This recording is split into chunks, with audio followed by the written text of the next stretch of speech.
कहेंगे सर आज? जी, आज विजय जी का ये एग्जीबिशन जिसका नाम है ग्लिम्प्स, और यहाँ आने का मौका मिला। एक जैसे आर्टिस्ट हैं और जितने अच्छे इंसान हैं, बहुत सारा लोगों के लिए काम भी किया है, और आज एक पेंटिंग में जो नए प्रयोग हो रहे हैं उसमें सबसे आगे वाला हाथ विजय जी का है, जिन्होंने ये जो किंगडम सीरीज है उसका बड़ा अट्रैक्शन मुझे भी था, क्योंकि तस्वीरें देख रहे थे, लेकिन आज देखने का मौका मिला। और ये नए कंटेम्पररी आर्ट में वुड और कलर का जो कॉम्बिनेशन है, आणि मधाच्या पोळ्याला काय म्हणतात हिंदीत? हनी। हाँ, हनीकोम्ब को देखने की बड़ी इच्छा हो गई थी, और वो बड़ा स्थायी भाव है उसमें, और ये आज की कला है जिसे और आगे लेके जाएगी बहुत सारे आर्टिस्ट।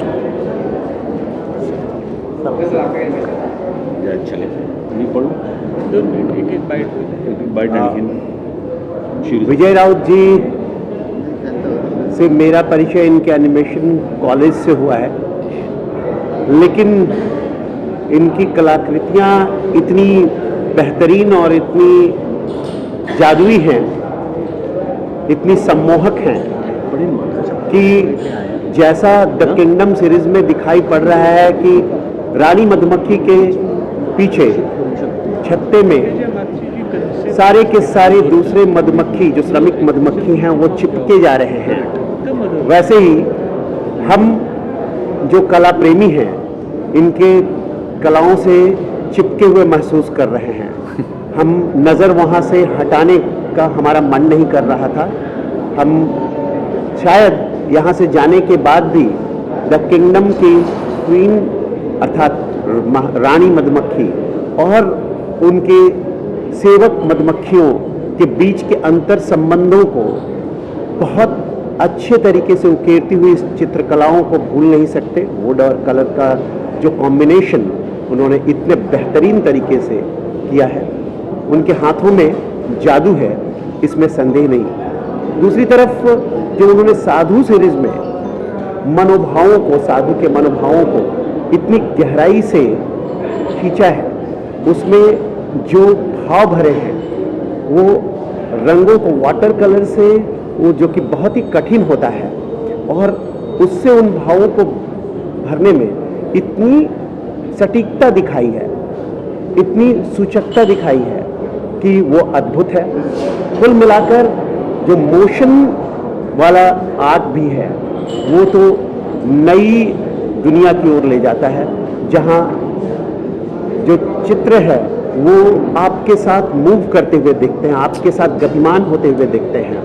तो जीवन के रहस्यों के साथ, जहाँ रानी मधुमक्खी है, दूसरी मधुमक्खियाँ हैं, जीवन मतलब जीवन के विभिन्न रहस्यों को वहाँ पर वो उद्घाटित करती हैं, तो दूसरी तरफ अध्यात्म की तरफ ले जाने वाला साधु का सीरीज है, और तीसरी तरफ पोर्ट्रेट के बाद मोशन पिक्चर है जो हमें आगे बढ़ने का संदेश देता है। तो कुल मिलाकर एक नई भूमिका है और चित्रकला की दुनिया को एक नया संदेश देगी।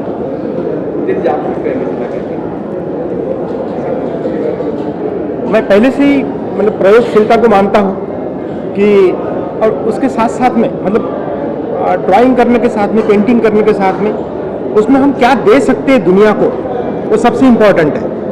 तो जैसा अपन दे सकते हैं, कलाकार ऐसा होना चाहिए, वो सिर्फ सीमित नहीं रहना चाहिए कैनवास के ऊपर, तो उसका कैनवास उसका समाज होना चाहिए, वो शायद समाज का प्रणेता होना चाहिए। शायद इसीलिए मैंने मेरे कला के साथ में वृद्धाश्रम भी किए, मेरे कला के साथ में मेरा स्कूल भी है, मेरे कला के साथ में मेरी प्रयोगशीलता भी है। और मुझे ऐसा लगता है कि मैं एक बात करूं और वही बात मैं दोहराते रहूं जिंदगी भर, उसमें कोई मतलब नहीं है। अगर मैं दुनिया को दे सकूं, कुछ लाया तो कुछ नहीं, अगर मैं देना चाहता हूं तो मुझे भगवान ने मौका दिया है देने का, मैंने देने की कोशिश की है, मैं वो कोशिश करता रहूंगा। धन्यवाद।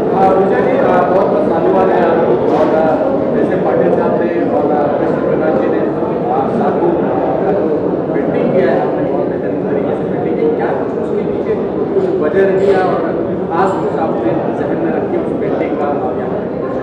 मैं नासिक के बहुत नज़दीक हूँ अमरावती, तो कुंभ मेला देखता हूँ। जब भी मैं कुंभ मेला देखता हूँ उसमें जो साधु देखता हूँ, वो साधु मुझे इतने आकर्षित करते हैं, कभी कभी मन होता है कि साधु जैसा भाग जाओ वहाँ पे हिमालय में। तो वो जो भाग जाओ वाली जो बात है, वो जो अट्रैक्ट करने वाली बात है, वो साधु ने मुझे प्रवृत्त किया कि मैं उसको एटलीस्ट मैं जा नहीं सकता, लेकिन मैं कैनवास पे उतार सकता हूँ। तो मैं उतारने की कोशिश की। उनके जो हाव भाव है, इसमें नागा साधु है, नागा साधु के हाव भाव अगर मैं घर में लगाऊं तो कोई पसंद नहीं करेगा, लेकिन उनके जो भाव है उसमें जो विरक्ति है, इस दुनिया के प्रति जो विरक्ति है और जो उनकी भावना है, वो भावना अगर मैं कैनवास के ऊपर उतारूं तो उसके जैसा कोई मुझे ऐसा लगा चैलेंज है करके, तो मैं करने की मैंने कोशिश की है।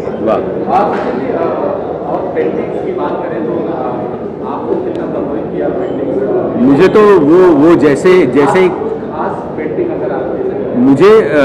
मुझे ये वैरायटी ने बड़ा अचंभित कर दिया है, क्योंकि एक तरफ आगे जाने वाली प्रयोगशीलता है, एक तरफ पोर्ट्रेट्स हैं, एक तरफ कैरिकेचर है, एक तरफ मोशन पेंटिंग है। तो हर तरह की नई बात करने की और प्रयोगशीलता के साथ रहने की जो भावना है, वो बिल्कुल तारीफ करने लायक है। कि एक कलाकार को, जैसे उन्होंने कहा कि मैं एक ही तरह का चित्र बार बार कितनी बार करूंगा, तो ये प्रयोगशीलता है कि जिसके लिए मैं यहाँ खींचा चला आया हूँ।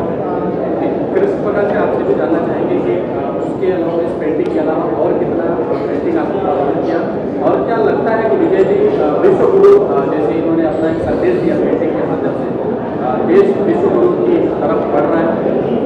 बिल्कुल। जो व्यक्ति रूढ़ होना नहीं जानता, जो व्यक्ति आगे बढ़ना जानता है, जो व्यक्ति प्रयोग धर्मी होता है, जो व्यक्ति पूरी निष्ठा के साथ नए क्षेत्र में कदम रखने का साहस रखता है, जो जोखिम उठाता है, वही नया इतिहास करता है। इसलिए इसमें मतलब हमारे राउत जी की इन पेंटिंग्स के माध्यम से हम विश्व में चित्रकला को नया आयाम देने के निसंदेह प्रयत्न करते हैं। इनके पेंटिंग में कितने फिटनेस है? आपके फिटनेस की बात करें, पेंटिंग में कितने फिटनेस है? जी, मैंने पहले भी इस बात को अभिव्यक्त किया कि इनकी पेंटिंग जो है वो केवल एब्स्ट्रैक्ट नहीं है, बल्कि भावों को संजोए हुए है। कभी अंतर्मन के भावों को जो द किंगडम में दिखाया जा रहा है, कभी आध्यात्मिक भावों को और कभी गतिशील भावों। इसलिए इनकी पेंटिंग सीधे सीधे व्याख्या करती है, होठों पर होठ रखकर अपनी बात रखती है। इसलिए इनकी पेंटिंग के बारे में मैंने जो कहा कि वो बहुत ही सटीक है।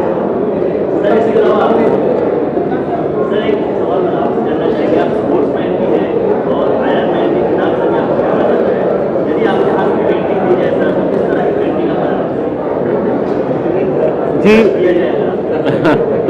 जी, मैं पेंटिंग बनाना चाहूँगा मानव मन की जटिलताओं की, क्योंकि मानव मेरे लिए केंद्र बिंदु है। जैसा कि इन्होंने पहले भी कहा, मेरे लिए विचारधारा से आगे बढ़कर जिस मानव समाज में हम जी रहे हैं, जिस मानव समाज के पुनर्निर्माण या उसके जीवन को सुंदर करने के लिए जैसे ये योगदान दे रहे हैं, तो किस तरह से उनमें उनकी जटिलताएं हैं, उन जटिलताओं को कैसे उकेरा जा सके और उन जटिलताओं को कैसे सुलझाया जा सके, यही मैं उस पेंटिंग के प्रति अपने आप को प्रवृत्त करूँगा।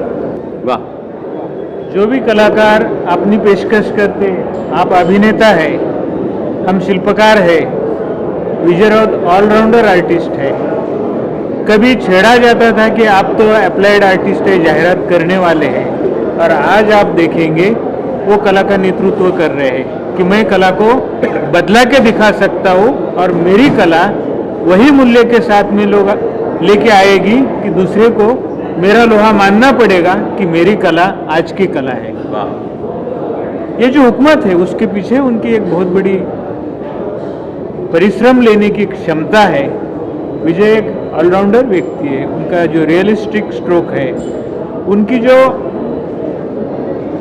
कंप्यूटर के ऊपर बैठ के उसको एस्थेटिक फॉर्म में लाने की जो हिम्मत है और उनका पेंटिंग रिलीफ करके सामने निकालने की जो कला है, हम भी अपनी कला पेश करते हैं, लेकिन विजय राउत एक नया मोड़ लेके आए हैं। वो आज का मोड़ है, आज का दौर है। ये देश और दुनिया में एक कला संस्कृति में एक नई पहल है, समाज उसकी दखल ले, समाज इसका संग्रह कर ले, मीडिया इसको दिल चाहे अच्छी प्रसिद्धि दे, ताकि आने वाली जो पीढ़ी है इनसे प्रेरणा ले। ये मेरी शुभकामनाएं उनके लिए। देखिए, विजय की कला हम 20 साल से फॉलो कर रहे हैं और इसकी पहली प्रदर्शनी उनकी जब करीबन 12 साल पहले हुई थी, 12-13 साल हो गए रहेंगे, वही जहांगीर में ही हुई थी। उसमें भी वो पेंटिंग को सिर्फ पेंटिंग की तरह नहीं बट एक स्कल्पिंग की तरह स्कल्प करते हैं। यहाँ भी अगर देखेंगे तो एक्सपेरिमेंट इतने हैं कि कैनवास पेंटिंग है, वाटर कलर है, 3D पेंटिंग है, मोशन पिक्चर है और जो पेंटिंग की है, जैसा सर ने कहा, उत्तम बाजाना सर ने, कि उन्होंने एक रिलीफ बनाया है उसमें से। और सबसे ज़्यादा खूबसूरत बात यह है कि देखिए, चित्रकार का जो विश्व होता है हमारा समाज, उनका अपना विश्व जो कुछ वो काम कर रहे हैं, अभी उनका वृद्धाश्रम है, उनकी स्कूल है, उनका एनिमेशन कॉलेज है और इतने सारे लोग उनके साथ जुड़े हुए हैं। तो ये सारा जो उनका विश्व है, मैं तो यही कहता हूँ कि वो सारा विश्व उनका प्रतिमा विश्व करके एक सिंबॉलिक रूप की में ये हनीकॉम की पेंटिंग में आया है, ये मैं मानता हूँ। हालांकि हनीकॉम की पेंटिंग को अलग अलग तरह से आप रीडिंग कर सकते हैं। एज ए रियलिस्टिक पेंटिंग देख सकते हैं उसको, एज ए सिंबॉलिक पेंटिंग देख सकते हैं, एज ए उसको तो स्कल्पचर देख सकते हैं। तो ये नया ट्रेंड है, नया एक्सपेरिमेंट है। और जैसे इन्होंने कहा कि 20 साल आर्टिस्ट वही पेंटिंग करते हैं, ये पहले से ही इन्होंने कहा एग्रेसिव रहे हैं। तो एग्रेसिव आदमी, एग्रेसिव चित्रकार, एग्रेसिव कलाकार एक जगह नहीं रह सकता, एक स्टाइल के साथ, एक सब्जेक्ट के साथ काम नहीं कर सकता। यही उनकी खूबसूरती, यही उनका विश्व उनकी पेंटिंग में आया है। धन्यवाद। पेंटिंग की कितनी डिमांड है और क्या कितना डिफिकल्ट होता है? देखिए, 3D पेंटिंग सिर्फ कला नहीं है, आपको उसके साथ साथ उसका टेक्निक भी, उसकी जो तकनीक है वो भी सीखनी है। और 3D पेंटिंग की डिमांड, देखिए पेंटिंग की डिमांड तो सब जगह है। अभी इंडियन आर्ट आप देखा जाए तो इंडिया में वासुदेव गायतोंडे सर का जो पेंटिंग है, अभी अप्रैल के महीने में 42 करोड़ का रिकॉर्ड हुआ है। एक इंडियन आर्टिस्ट की पेंटिंग, वासुदेव गायतोंडे सर की पेंटिंग 42 करोड़ में सदबीस क्रिस्टल जैसे ऑक्शन में सेल होती है। तो इंडियन आर्ट ग्रोथ बहुत बड़ा है, डिमांड पेंटिंग की है। और मैं तो कहूँगा ये बहुत स्लो है, क्योंकि ये ढेर सारी चीज़ें करते हैं। ये स्कूल चलाते हैं, ये कॉलेज चलाते हैं, वृद्धाश्रम चलाते हैं और एग्जीबिशन तो मुझे लगता है 12-15 साल बाद फिर से कर रहे हैं। पेंटिंग की डिमांड बहुत है, इन्होंने पहले से ही करनी चाहिए थी, वो करते भी है, लेकिन वो इतना काम कर रहे हैं, क्या क्या करेंगे। लेकिन फिर भी ये पेंटिंग जो भी आई है यहाँ पे, इसमें मैं कहूँगा कि भारत के कला के सारे प्रवाह समाये हुए हैं। Thank you. नहीं, इतना ये जो यहाँ पर एक्सपर्ट्स आए हुए हैं आर्ट के फील्ड के, हम थोड़ा बाहर से देखते हैं, आर्किटेक्चर डिज़ाइनर्स, ये जो इनकी आर्ट है, आपने इनको सवाल पूछा ये क्या ये यानी बढ़ेगी, तो मैं तो ज़रूर कहूँगा कि हमारा देश का सोशो इकोनॉमिकल स्टेटस भी बढ़ रहा है, हमारी आर्थिक परिस्थिति बढ़ रही है, हमारे एयरपोर्ट्स सुधर रहे हैं, बहुत कुछ हो रहा है। तो इसमें ये जो आर्ट है, इन्होंने आज जो एक्सपेरिमेंट दिखाई है, आने वाले समय में इसका बहुत बड़ा उपयोग होगा और ये सबके बस की बात नहीं है। ये जो आर्टिस्ट के जो ये प्रतिभा है, कि अगर ये सबके पास होती तो फिर इसकी कीमत नहीं होती। जैसे अभी पाटिल साहब ने कहा 42 करोड़, इट्स अ रिकॉर्ड। तो आई विश कि विजय और हमारे उत्तम जी है, सभी लोग इनके अच्छे दिन आ जावे जल्दी से जल्दी। अच्छे दिन आर्ट के है ही, लेकिन मैं तो सिर्फ ये पैसे के लिए नहीं देख रहा हूँ, बट इनकी प्रतिभा आज अमरावती से ये कर रहे हैं और ये इंटरनेशनल क्लास की। मैं 5 खंडों पे घूमता रहता हूँ। मैं I am into sports, Olympics किया हूँ, सभी गेम्स किया हूँ। तो जो आर्ट सब जगह देखता हूँ, सब एयरपोर्ट्स में देखता हूँ, सब होटल्स में देखता हूँ, दुनिया में जहाँ जहाँ कल्चर है वहाँ पे art plays a very important role. और मुझे लगता है ये आर्ट उसी स्टैंडर्ड की है जो मैं इंटरनेशनली देखा हूँ। तो what more I can say about this. Vijay ji आखिरी सवाल चलते चलते, क्या जैसे अभी इन्होंने जिक्र किया कि अच्छे दिन आ गए, इस पेंटिंग के माध्यम से आपके अच्छे दिन आ गए, और अगला कुछ क्या है इसके बाद क्या करें? मैं तो समझता हूँ कि मैं जब से मैं ड्राइंग करता था तब से मेरे अच्छे दिन हैं। मैं ये नहीं समझता हूँ कि मेरे बुरे दिन हैं, क्योंकि मैंने कभी सोचा ही नहीं है। मैंने ये सोचा है कि मैं ड्रा करता हूँ, मैं ड्राइंग करता हूँ, पेंटिंग करता हूँ।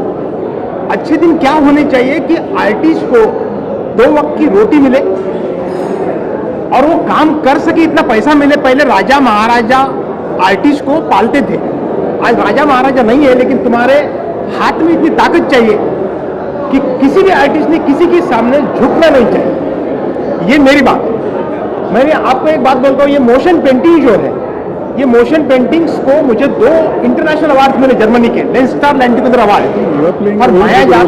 और ये जब मैं एक जगह पे गया था IIT में, और उन्होंने पूछा कि डिजिटल आर्ट को वैल्यू क्यों नहीं है, तो मैंने बोला उसको यूनिक बनाओ तो उसको वैल्यू है।